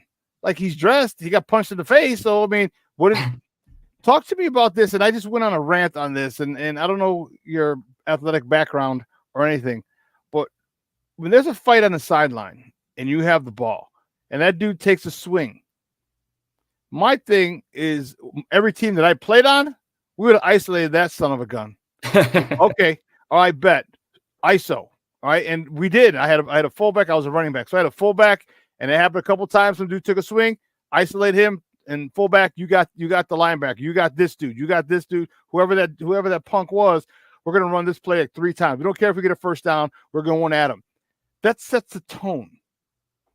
Talk to me about why do you think Shane Waldron didn't want to set the tone, come downhill? That's the first question. But also, do you think that they even have an identity yet? I'll answer the second one first, and I don't think they have an identity. I mean, you look at it, what is their identity? Short passes and, allowing 3 players on the defense to get 10 tackles where you're, behind the sticks, you're not moving the ball downfield, you're running, DeAndre Swift right into the back of your offensive lineman and getting hit behind the line of scrimmage. They do need some sort of identity. What that is going forward, I'm not sure what it's going to be. I keep going back to I want deep balls. You got to take shots. You got to be aggressive with this offense, with the playmakers you have. And back to your first question, I mean, after Roschon Johnson gets punched in the face on the sideline, personally, I'm putting Roschon Johnson in the backfield on the next play and going to get your lick back.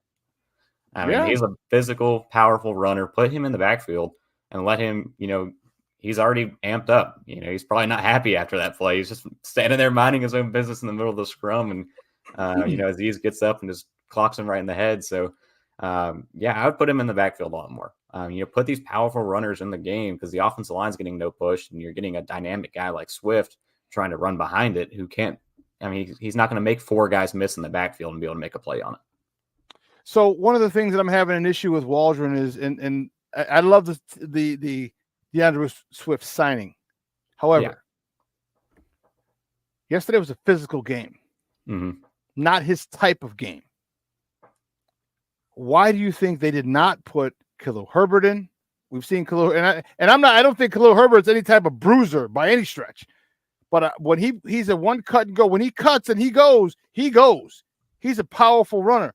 Why do you think they didn't include him and Roschon Johnson more when that type of game was so physical, and that physical style of play isn't necessarily the best way to use DeAndre Swift?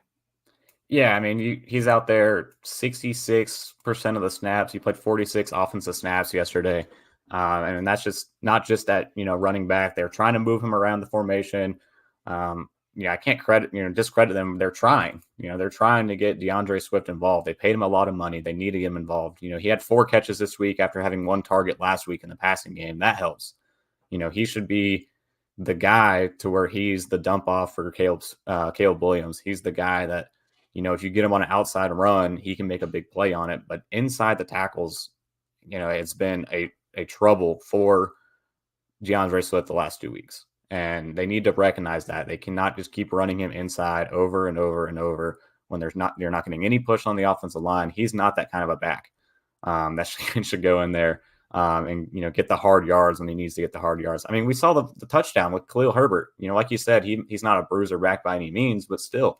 And a play where Nate Davis is pulling from right guard, trips up, doesn't even make it halfway across the line of scrimmage and falls down.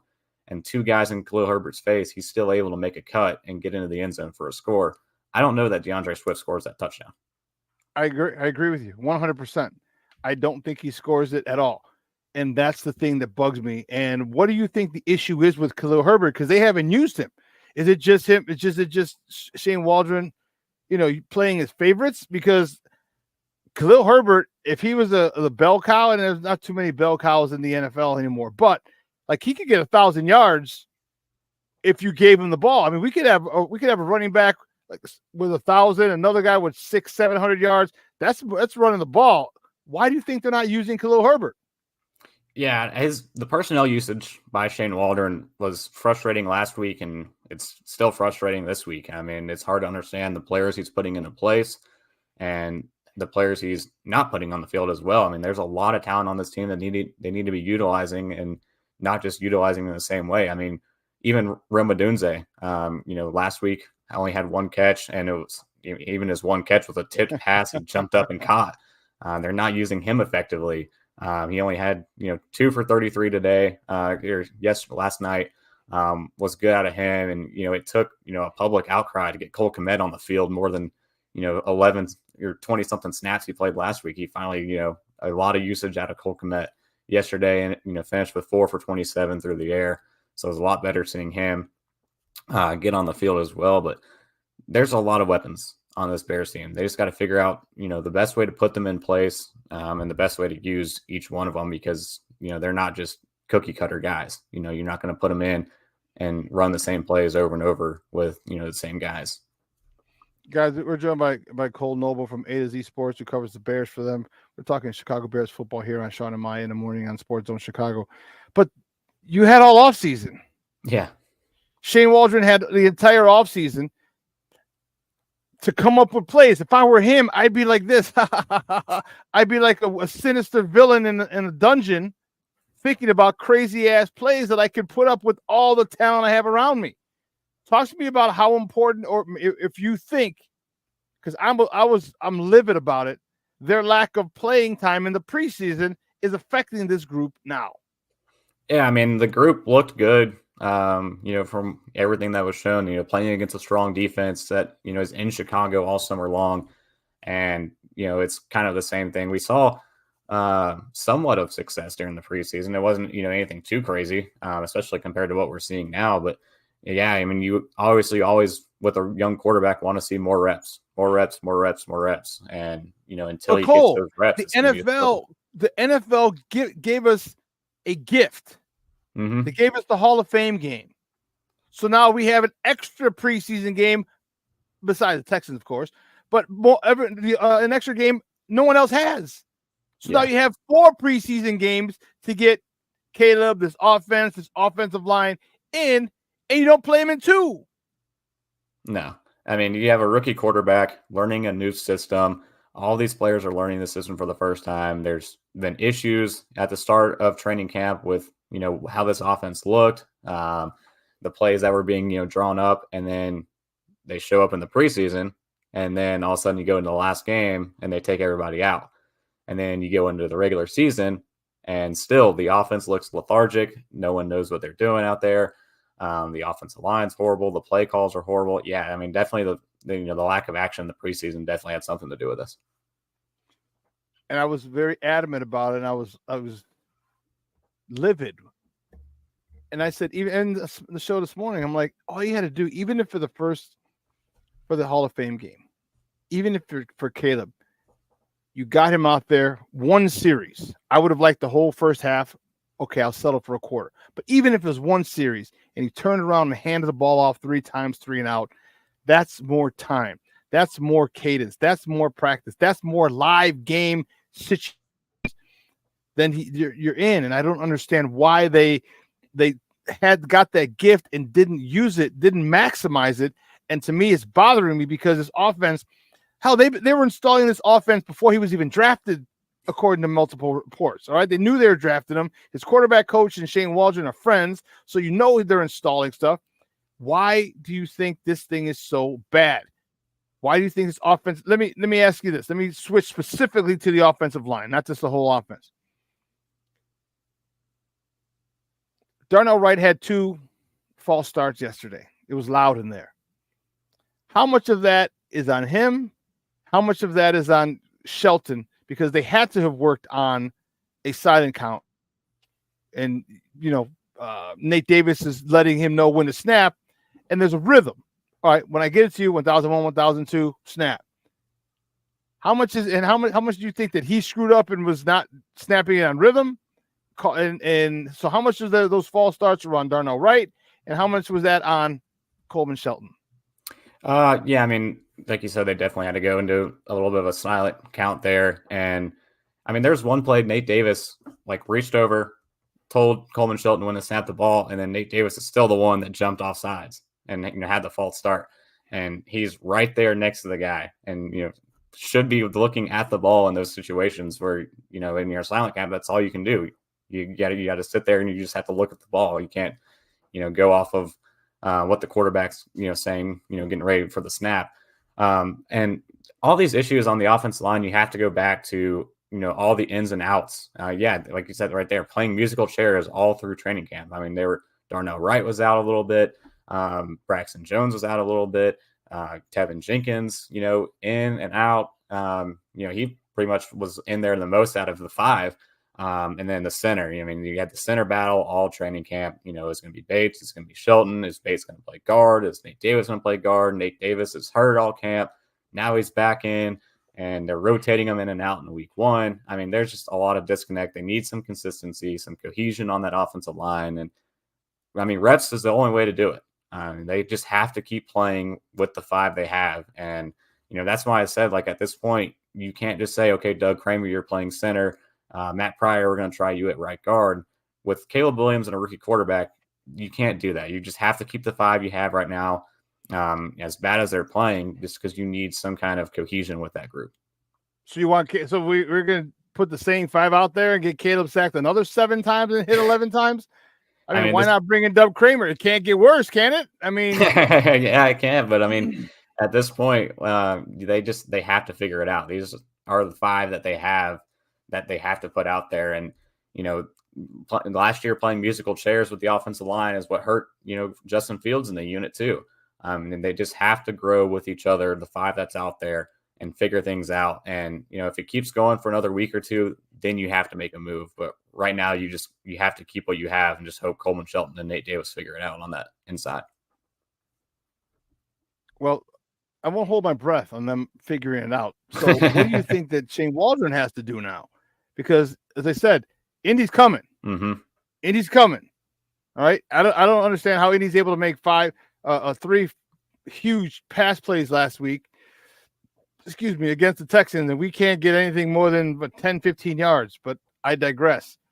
What does Shane Waldron do now? Because if you're going to keep these 5, what does he have to do to get the ball out to help from Caleb from getting assaulted again? I mean, I would say get the ball out of his hands, but I mean, they're trying. I mean, every pass he's throwing is short passes. I mean, maybe, you have, some plays designed with DeAndre Swift. I mean, they tried to do that screen pass last night. It looked like it was there and ended up going incomplete. Maybe, something like that, where you get some of these guys out in space to help block and get some plays going downfield.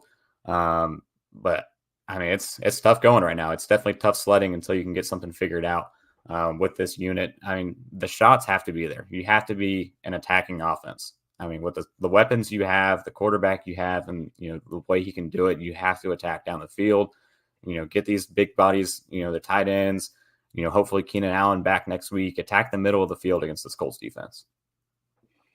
Well, I don't know, because I don't know if that's going to work, because this is frustrating. And again, I'm not a Chicken Little kind of guy. The sky's not falling. It was one game, and I think but the thing is, I look at every game, and see that Houston didn't want that game. Houston kept giving us opportunity after opportunity after opportunity to take it and run with it. Hell, the defense almost took it. Kyler Gordon, man, able to catch that pick that he took to the house. Man, we would win the game 2 weeks in a row without a. No, we would score. We did score. Well, 2 weeks in a row because of the defense. Yeah, the special team. So, I don't know what the heck they're gonna do. I really don't. Because this has got to stop. And I hope Shane Waldron is able to hit DJ Moore. What do you think the reason why they didn't go to DJ? He only got hit. He only had 6 catches, I want to say, for 53 yards. Why not why not force it into him? I mean, the dude makes plays every time he gets the ball, and he's a hell of a yak guy once he does catch the ball. Yeah, I mean, that's, you look at, the stat line and you look across at the other side. I mean, Nico Collins has 10 targets, 8 receptions, 135 yards, and a touchdown. All the guys after him, match up similarly. I mean, Stephon Diggs, 37 yards. Roman Dunze had 33. Joe Mixon, 25. We had, DeAndre Carter, 32. Cole Kmet, 27. The issue is, DJ Moore, 10 for 6 for 53 yards. You need to get DJ Moore going down the field. Like I said earlier, he last year was one of the best vertical route runners in the league. And instead of, he's just running a lot of these screen passes, he's running a lot of these, drags across the field, intermediates. Get DJ Moore down the field and get him some shots his way, and good things will happen. I mean, he had that one, 50-50 ball that, just the cornerback got, back inside on DJ Moore, but those shots just keep taking them. Eventually they're going to hit, and DJ Moore's going to make a big play with the ball down the field. Yeah, that ball was underthrown. Caleb didn't step into it. And Caleb's doing a little bit too much of putting a little too much touch on the ball. I'm not liking it. There's times where it needs to have some touch on it. There are times when it needs to be a humpback line drive. There are times when it needs to be a fastball. All right, Definitely. There's different. And yesterday he threw too many balls with a lot of air underneath it, and I didn't like it. He's got to do a much better job, because that's really pissing me off. There were a couple of plays that he could have. He missed too many receivers yesterday, and the thing that had coming out was his accuracy, his anticipatory throws, and this and this. Everyone loved to say anticipatory, and I'm like, it's. Don't get me wrong, I'm still a Justin guy. I support Caleb, but I'm not seeing what everyone's talking about. Oh, this is. This is the best prospect in ever come out of college, or some people said, whatever. I'm a little annoyed with that, dude. I'm a little annoyed, and it's frustrating to see. What does Shane Waldron have to convey to Caleb Williams after this horrible game? 2 picks, probably should have been like 4, but one was taken back for sure. What does he have to do? What does he have to tell Caleb in practice starting today when they come back for film? Yeah, I mean, at some point you can always say the team will take you so far, and these miscues, misconnections, the issues with the touch, like you're saying, from Caleb Williams, those kind of things, he needs to iron out on his own. And Shane Waldron needs to talk with him about some of these things and say, hey, how can we turn these incompletions into completions? How do we get the ball into the hands of our playmakers and get some of these plays cooking down the field and get this offense moving in the right direction? But I think Caleb has a good head on him. I think he understands, what he needs to do going forward. Anytime you listen to the press conference, he knows like it's on him. He needs to be better. And do things better. It's just executing. He needs to go out there and prove it and execute it. And I think that's just going to be the message this week before they go out and play the Colts this coming weekend. Well, I hope so. I hope they get this thing turned around. I think is a great chance for them to get it turned around. They should be 2-0. They had every opportunity to do that. Houston gave them every chance to do that and come out with a dub, and they didn't. So I got to go back to the drawing board, and I hope they're able to go down to Indy, because Richardson's another dangerous dual threat quarterback. Although he's not as, he's going through his issues and his struggles as well. I hope we get some pressure on him and force him to make a couple bad decisions. So we'll see how it plays out. Cole, great stuff, buddy. I appreciate it. Do me a favor, though, before you go, let everybody know where they can find you and your work online. All right, yeah. I'm on Twitter at @A_Slaw. I know you're asking about it. It's, a joke with the name Cole Slaw. It's the kind of thing I've been running with since, playing football in high school. So yeah, find me on Twitter, A to Z Slaw, and then A to Z Sports, all the Chicago news in the Chicago section. So I appreciate the time, Shawn. Coleslaw. I get it. Nah, I get it. I see. Brilliant. Hey, great stuff, dude. We'll have you back on it soon. All right. I appreciate the time. Thank you. Have a good one. All righty. Guys, that's Cole Noble from A to Z Sports talking Bears football with your boy. Yeah, interesting. Couple of different takes. And you know, I'm sitting there and I'm looking, and again, I'm old school, and there's just too many different opportunities for the Bears to impose their will or set a tone. All right. I asked Matt Eberflus last year in a post-game presser what the identity was, and you know, he didn't really give me a straight answer. And I have the same question for him now. What's the identity of this team? Specifically, the offense. All right. The defense is one that flies around and very opportunistic. All right. Takes the ball away a lot. But what is the identity of this offense? All right. If this offense can come up with an identity, you got to get the players that fit that identity. All right. You need to get players. I mean, and I hate to use these guys, but you know, those jamokes up north. All right. You got Josh Jacobs, powerful running back. All right. Their former running back, Aaron Jones, goes to Minnesota. I know he had a fumble yesterday down the goal line, but another good, powerful running back. All right. We do play in Soldier Field in the winter. Like, we're going to need somebody who's powerful, that can break tackles. You know, I'm still on board. I still co-signed the DeAndre Swift signing, but man, let Khalil Herbert or Roshan Johnson play. We need a different pace, a different style of running back. And why they're not being used more, I don't know. And that's bothersome. That is bothersome. You know, this play calling is an issue. And it's offensive line. So what can we expect now? Do you not want to put Kramer in like Cole said? Do you not want to put Kramer in? I mean, how much worse can it be? Justin was hit. Freudian slip. Caleb was hit 11 times, sacked 7. How much worse can it be? You know, what does Chris Morgan go into the meeting room today? What's his tone? What's his energy? What's his vibe? Does he come in and rip him a new ass? I would. Or is it just like, oh, okay, let's do better, guys. Come on, we got to do better. Or do you sit there and say, you sucked yesterday? What the hell were you doing? Why didn't you pick up this blitz? Why didn't you pick up this high school level stunt? What is the issue? Why do I have 3 guys blocking a 3-tech and the other guy spins around and runs right up the middle of the line, right in the Caleb's face? Why? Why is this why is this happening?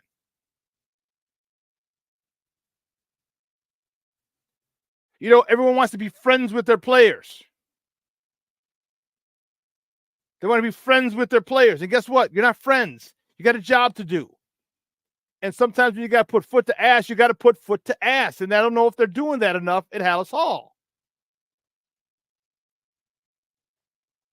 Because you're going to get this guy killed. You're going to get this guy killed.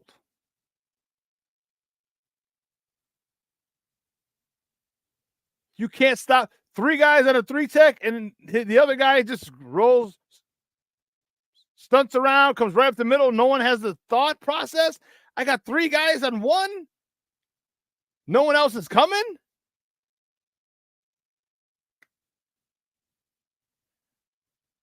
I don't know. It's frustrating. I mean, this is high school stuff. So like Chris Morgan, that's why I'd be pissed if I'm Chris Morgan, the offensive line coach. I'm going in there raising hell and high water. I'm calling everybody out. I'm calling everybody names in that room. Everybody. You can't tell as a professional offensive lineman, you can't tell when a twist is happening. Sometimes maybe they need to have their feelings hurt. This is football. This is not tiddlywinks. It's hopscotch. This is a grown-ass man sport. If you can't take criticism, find another sport. Pickleball's growing in popularity. Go do that. But there needs to be a level of accountability. You got to call people out. Joseph Archer, same problem Justin had, but everyone was blaming Justin. No, it had to be Justin. He held the ball too long. No, he can't read a defense. He can't do all this. Don't get me started, Joseph. Don't get me started. But now, again, we're not going after polls, and hopefully people go after polls now. This is on you. You need to draft linemen. Period. I don't worry about an edge rusher next year. Give me a God-blessed offensive lineman with your first-round pick. If the Panthers continue to lose what they're doing, they might have the number 1 overall pick, and we got their second round, which means it's basically a late first-round pick. So give me some guards. Give me a center. It's not like there weren't any good centers in the draft this year. Fritz from West Virginia, the kid from Georgia, the kid from Oregon. There's one more that I'm forgetting. This is on polls.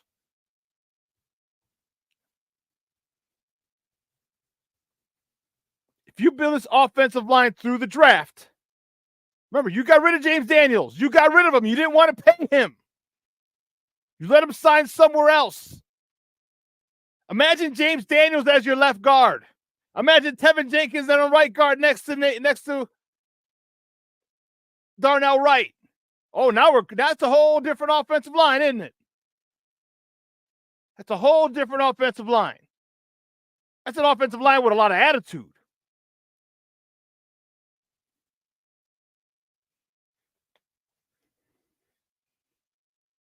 So you don't sign James Daniels, you don't re-sign him. Man, that dude was a stud. He was a player. A guy that you sit like, man, I could see him at that left guard spot for 10 years.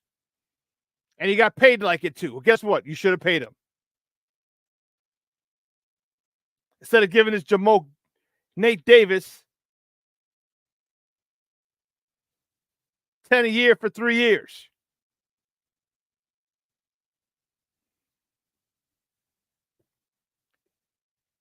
I don't give a damn what type of skill position players we have, how much talent we have in the wide receiver room, how much talent we have in the backfield, how talented our tight ends are.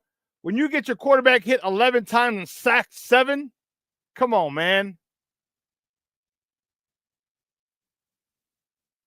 Come on, man. Football is easy. Why do people insist on making it difficult? Why do people insist on being the smartest people in the room? Oh, we're going to outthink people. Ryan Pace goes drafts Adam Shaheen out of that online college or some shit, Ashland, whatever.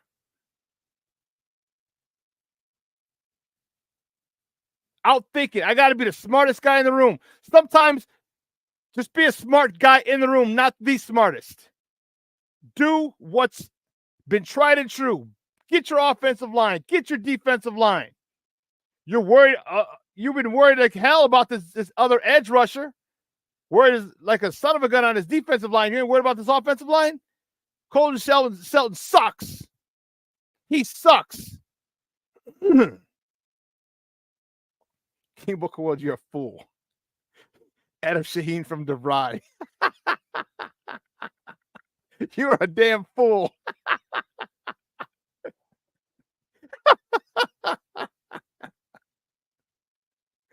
Oh, man.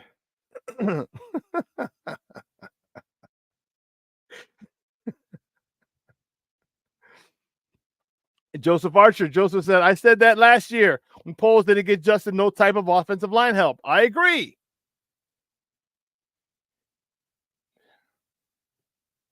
And why do you not see this as a former offensive lineman? Why? Why? See, free agency sucks. Offensive linemen, I would always say, they're drafted and developed. Because if you're that good of an offensive lineman, they don't let you go unless you're the Bears and let James Daniels go. Very rarely do top offensive linemen hit the market. Very rarely.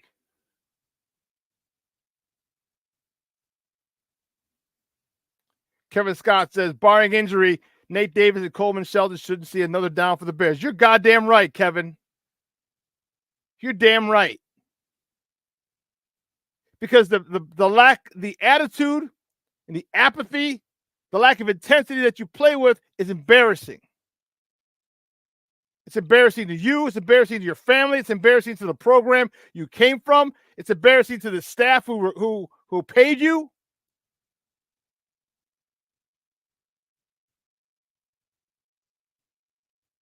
You're living a dream, and you don't have the intensity necessary?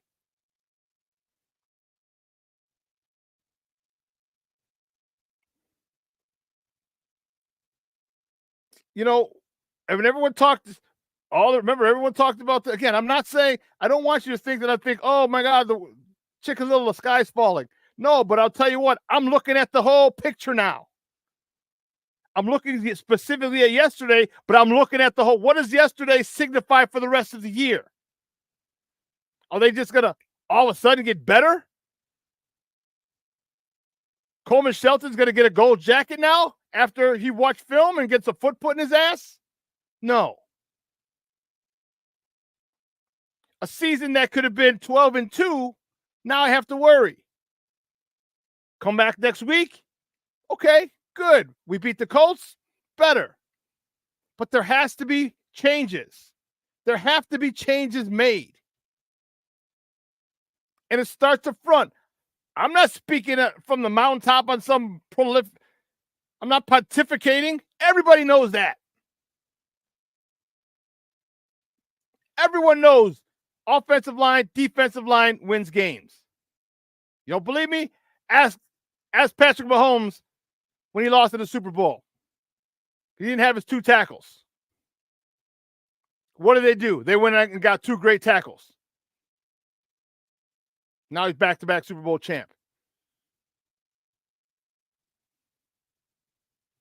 So why this continues to be an issue, I don't know. Shane Waldron, I need a better game plan out of you. We need a better game plan out of this guy. I don't know about you. Did you see the pocket move yesterday at all? I didn't. And I know you have defensive ends that were studs, but here's a crazy idea. This is what I'm talking about identity. How about you run at him? Crazy idea. How about you run at him? How about you move the pocket? How about instead of an outside zone, how about you have an outside lead? You have a tight end there, boom, you hit him, you let him go, here comes the fullback right behind him. Crazy. How about you set the tone? Oh, you got good defensive ends? Good. We're running right at them. They did that. People did that when we had Khalil Mack. Remember that? Khalil Mack had some issues when he had a 300-pound lineman coming at his ass. But we don't do that. Because it goes back to what I said before. What is this offense's identity? What is it?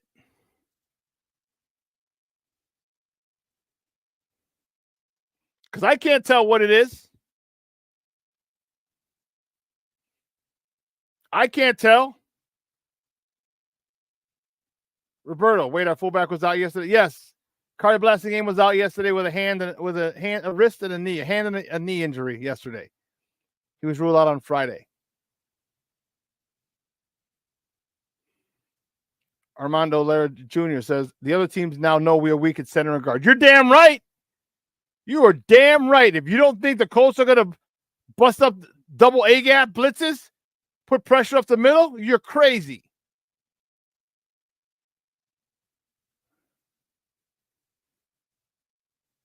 Because that's what I would do. That's what I did. I remember plenty of games.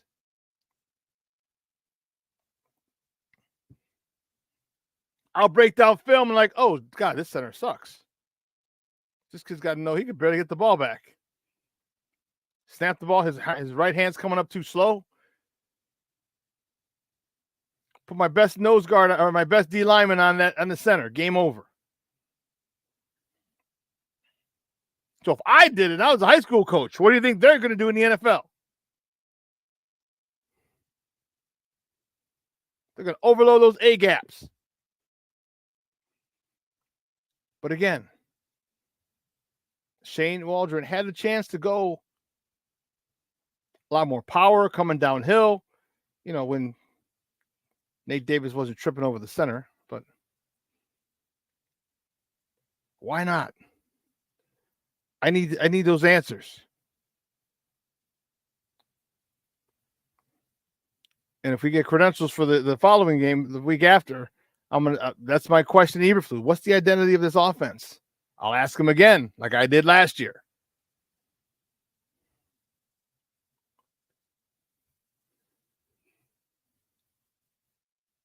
Because that seems to be the issue. Health is another one.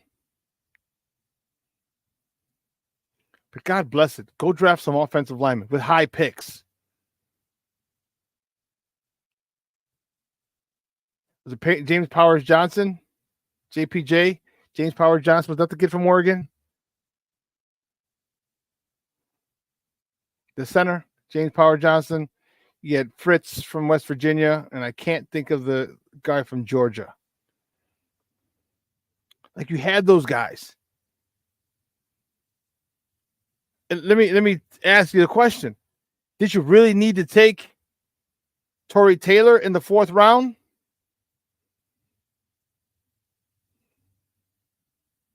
Because as much of a way, would he have been there later? Would he have been you know what I mean? Would he have been there in the 6th round? You jump back in for a 6th round pick, you know what I mean? And get him with a 6th rounder? Jake, thank you, Jason. You go, boy. You go, boy. Cedric Van Pran. That's who it was, the kid from Georgia. Zach Frazier, the kid from West Virginia. Zach Frazier was West Virginia. Van Pran was from Georgia, and Jackson Powers Johnson was from Oregon.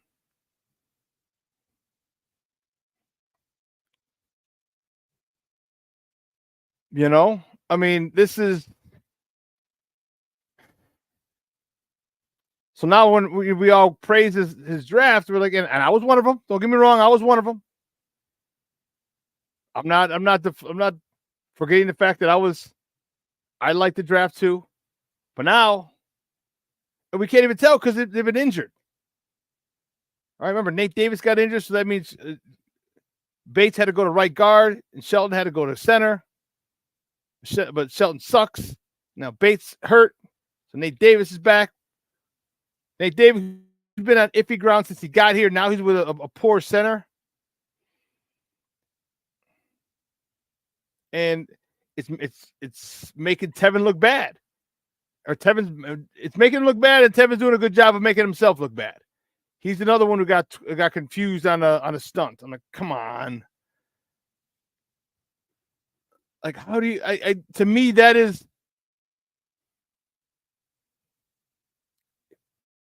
it's unimaginable how you can not in football.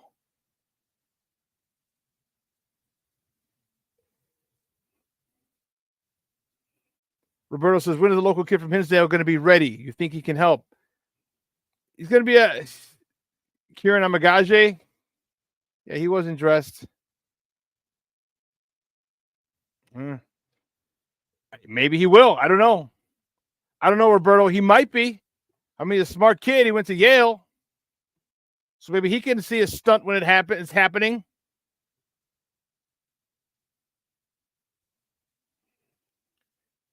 Jason, we're going to be relying on our defense for a while now. They can't play lights out every game. Oh, they're going to have to. They can play lights out. They're going to have to. They gave up 3 points in the second half. And they almost won it. But the Kyler Gordon interception, crazy interception. They almost won it. How about them their apples? If he would have won it, if the Bears would have won that game 20-19 because of the pick from Kyler Gordon.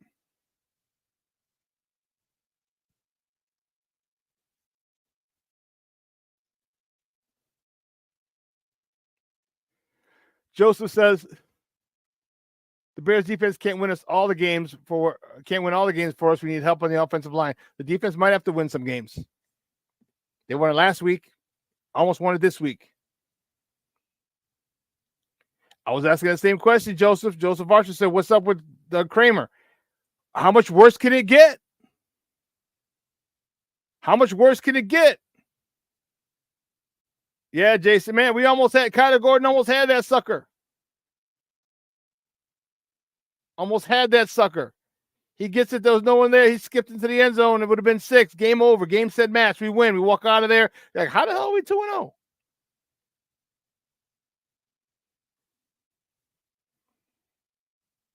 But I love this franchise. And for some reason, we just can't seem to get the offense straight. Even we had studs. Remember when we had Cutler? We had Brandon Marshall. We had Alshon Jeffrey. We had Matt Forte. We had Martellus Bennett. All those guys were going to the Pro Bowl. All those guys were Pro Bowl players. So what do? You give Jay Cutler 7 offensive coordinators in 6 years. New system you got to learn every year. Really? Really?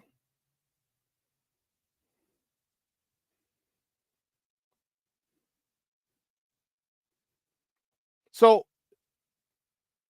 I still stand on it, looking like a fool, but I still stand on it that Shane Waldron was the most important acquisition this offseason. He's got to make a change. It all starts with him. You got to get these guys in better position to be successful. Yes, I wanted the short passing game, but I didn't want this to be a Gary Croton offense. I needed more slants. Those slants of DJ Moore you saw in the highlights, that's what I want. Slant DJ Moore, swing the running back out the same side. Put pressure on that flat defender, which is the cornerback. Or if they're a man, it'll be the linebacker trying to stick with DeAndre Swift. That's what I want. Put people in a bind, Shane. Put them in a bind. Make them make a decision. Whatever they do is wrong. You too, huh? Jason said, you're not the only one, Shawn. I was crowing about what a great hire Waldron was. It was a great hire. You look at what he did with Russell Wilson, Geno Smith. I was excited.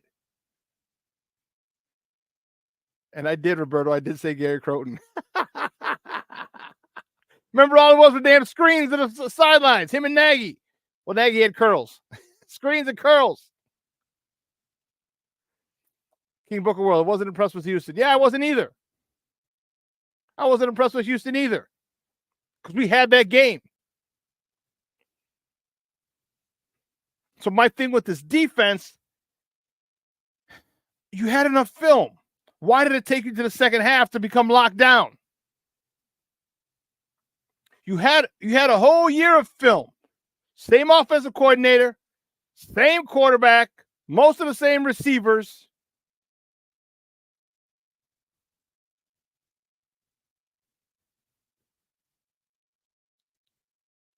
You have plenty of film to watch. Why does it take you to the second half after adjustments are made? I don't know. But I love the adjustments that are made. Don't get me wrong. Because you held them to 3 points again.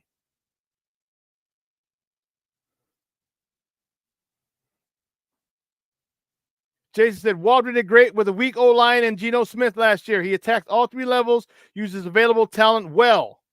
So frustrating. Yes, it is. And that's what we're looking here. Where's the levels? Where's the movement of the pocket? You have an athletic quarterback to get out to the edge.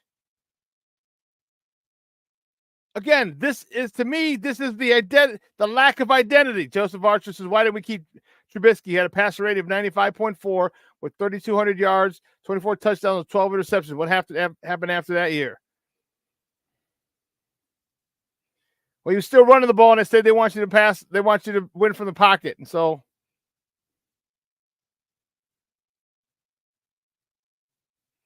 Kevin Scott says, I think the coaching staff deserves a lot more criticism than we're giving them. How about us making adjustments after every series versus half? I agree. Come on, man. You got to come off. The information you're getting, you're looking at a tablet. You can tell what they're doing as soon as you come off. It's not still pictures anymore. Remember when they used to have just pictures? Now you're looking at a tablet and seeing what they're doing. You've got to go to work. They got to go to work. It's so early in the season. This season, listen, I still think they can go 7-2 in these first 9 games before they hit the meat of the last 8 games. I think they can do it. But damn it, changes got to start yesterday. They got to have a new outlook. They need an identity. Plank, what's up, Papa? Figure out what the hell your identity is. I need some piss and vinegar out of these offensive linemen because I'm not seeing it. I'm not seeing it, and I don't like it. Man, well, listen, 2 hours is coming and gone. I want to thank my guy, new to the show. Very, very happy with him. Cole Noble from A to Z Sports, covers the Bears for them. I want to thank him for coming on, joining, talking Bears football with me. I want to thank you guys. Man, this chat was lit today. Lit as usual. Peace out, Grizz. Roberto says, look, we can improve with someone that's the yak out on this. Oh, I agree with you. Jason, the first 9 games I said 7-2. We have a legit shot at coming out 7-2 before we face Green Bay. This was one of the teams I thought we would lose to. The Rams are another one. Indy, we can't lose to them. We come out 7-2 after those first 9 games. We are sitting pretty. Sitting pretty. Listen, for everyone here at Sports Zone Chicago, I want to thank you for tuning in. First of all, this will be replayed tonight at 6 p.m. Central Time. So make sure if you missed it, you can go back and check it out, or just go to YouTube and play it again. All right, 12:15, Lakina and Sid are going to join you for another 2 hours of sports conversation. Okay. Yes, we are so upset because they should have won.